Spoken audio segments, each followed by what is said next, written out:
قرآن کی تعلیم ہے کہ میرے محبوب سونے محبوب کے در پہ آؤ, اپنی زمین نیاز طے کرو, محبتوں کے در کھولو, محبوب کریم کے جلووں کو اپنے سینے میں بساؤ, اللہ کی رحمت تمہارے سینے میں اپنے آپ گھر کر جائے گی.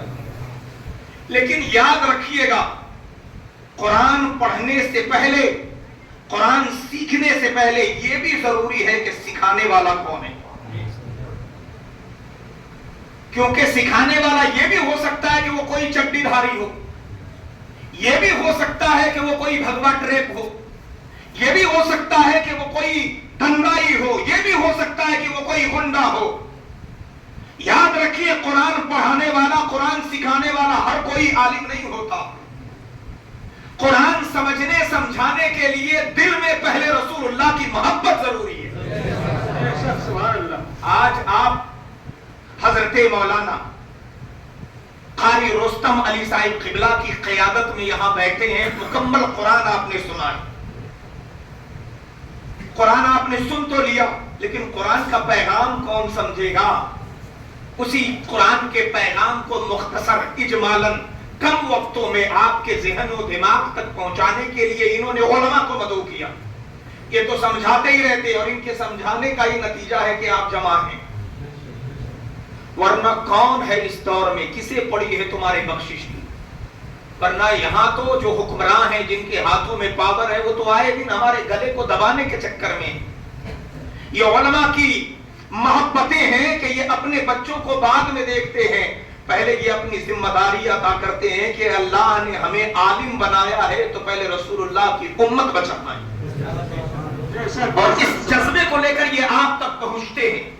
میں نے یہ جگہ دیکھی ہے, جب انہوں نے لی تھی تب ایک نہایت بوسیدہ حالت میں, ایک بہت ہی ایسا لگتا ہی نہیں تھا کہ ہم مدرسے میں ہیں, ایسا لگتا تھا کسی کٹیے کے اندر بیٹھ کر ہم اللہ کی یاد کو ایک ہوا دینے کی کوشش کر رہے ہیں, اور اس کے لیے آپ کو یہ اکساتے نظر آئے. ان بوریاں نشینوں کی حالت دیکھنے کے بعد یہی نہ سمجھ میں آتا ہے, یہ سستے داموں میں بیچتے ہیں, زمین پہ جنت بنا بنا کر.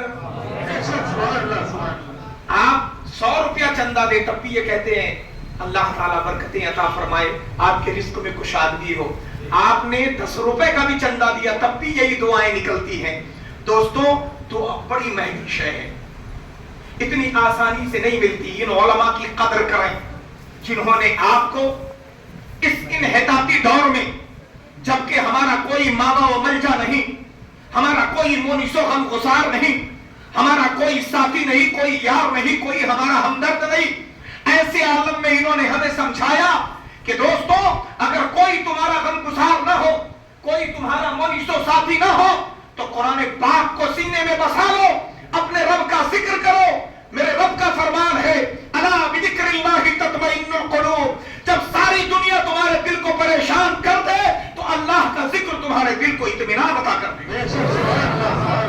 ان علماء نے ہمیں سمجھایا. تو حضرات, یہ مغفرت کا جو اشرہ ہے, یہ دراصل کھیتی کو سینچنے, سنوارنے, حفاظت کرنے کا اشرہ ہے. اب آتا یہ آخری والا, آخری اشرہ, جس کی دوسری شب قدر آج ہے.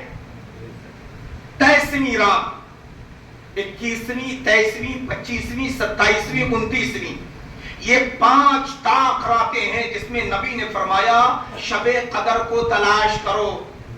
اور یہ شب قدر کیا چیز ہے؟ لیلۃ القدر خیر من 1000 شہر. لیلۃ القدر یہ 1000 مہینوں سے افضل ہے. یعنی ایک رات اگر آپ نے عبادت و ریاضت